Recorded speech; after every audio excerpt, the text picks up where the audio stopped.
What if you could qualify for better credit cards, potentially lower interest rates, and more favorable loan terms simply by improving one three-digit number?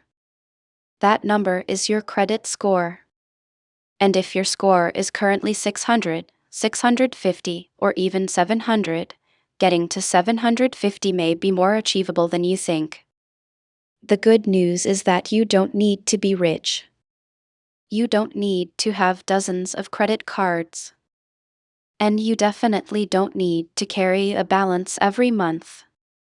In this video, I'll show you the practical steps that can help you build toward a 750 credit score and the mistakes you need to avoid along the way. Let's get started. Step 1. Know where you are starting. Before trying to improve your credit, you need to know what's actually being reported about you. Get your credit reports and look for inaccurate information, unfamiliar accounts, missed payments, and other errors. Don't assume everything on your report is correct. If you find an error, dispute it with the appropriate credit bureau and the company that supplied the information. Your first goal isn't necessarily to hit 750 immediately. Your first goal is to understand what's holding your score back. Step 2. Never miss a payment. This is one of the biggest factors affecting your credit profile. A single missed payment can potentially hurt your credit for a long time. That's why payment history should be your number one priority. Set up automatic payments for at least the minimum amount due on your credit cards and loans. Then, if possible, pay the full statement balance by the due date. Here's an important distinction. You don't need to carry a credit card balance to build credit. In fact, carrying a balance just to build credit can cost you unnecessary interest. Use credit responsibly, pay on time, and avoid borrowing money you can't afford to repay. Step 3. Keep your credit utilization low. Here's where many people make a mistake. Imagine you have a credit card with a $5,000 limit. If the balance being reported is $4,000, you're using 80% of your available credit. Even if you've never missed a payment, that high utilization can make your credit profile look riskier. A commonly used guideline is to keep revolving credit utilization relatively low. The lower, the better in many scoring models, but don't obsess over hitting a perfect number every single month. If your utilization is high, consider paying down balances before the statement closing date, when appropriate. But remember, don't spend money you don't have just to manipulate your credit score. The goal is healthy financial behavior, not a temporary number. Step 4. Don't close old accounts just because you don't use them. Let's say you have an old credit card you've had for 8 years. You don't use it much anymore. Should you automatically close it? Not necessarily. Closing an account can affect your available credit and may have other consequences depending on your overall credit profile. Instead, if the account has no problematic fees and you can manage it responsibly, keeping it open may be worth considering.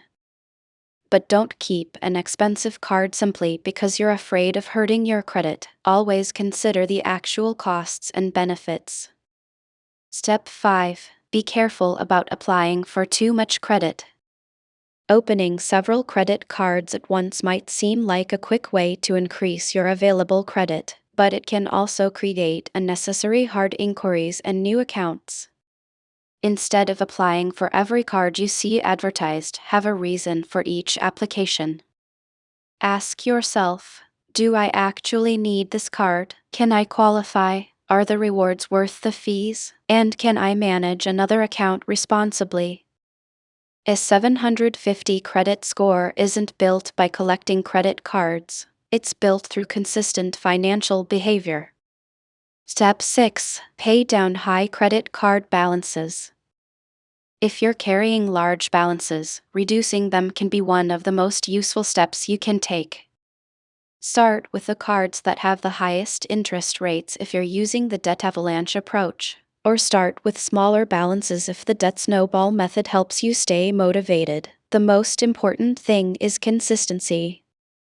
For example, imagine you have 3 cards with a combined balance of $6,000. Instead of trying to eliminate everything overnight, create a realistic monthly debt payment target and stick to it. Every reduction in expensive revolving debt can improve your financial position. Step 7. Don't co-sign loans without understanding the risk. Someone you trust may ask you to co-sign a car loan, apartment lease, or other credit obligation. It might feel like you're simply helping them.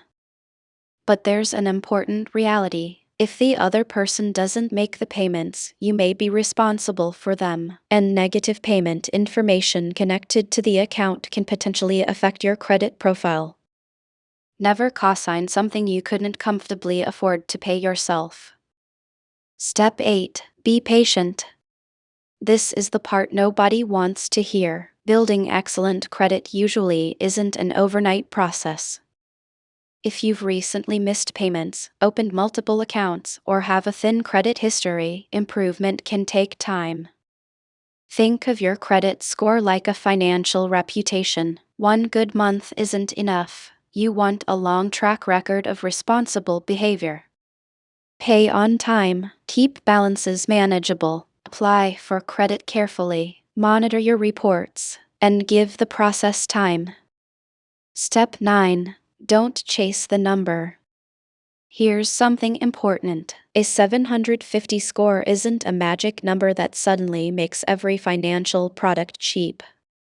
Lenders may consider many factors beyond a credit score, including income, debt, loan type, credit history, and other information.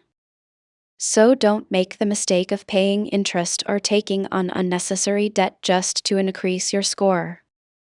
Your real goal should be strong overall financial health. A good credit score is a tool, not the destination. So, if you're trying to reach a 750 credit score, remember these key steps. Check your credit reports. Pay every bill on time. Keep credit card balances manageable. Be careful about opening new accounts. Think twice before closing old accounts. Pay down expensive debt. And most importantly, be consistent. You don't need a complicated strategy. You need good financial habits repeated over time. If this video helped you, subscribe for more simple personal finance strategies designed for Americans. And in the next video, we'll look at the credit card mistakes that can quietly cost you thousands of dollars. Thanks for watching.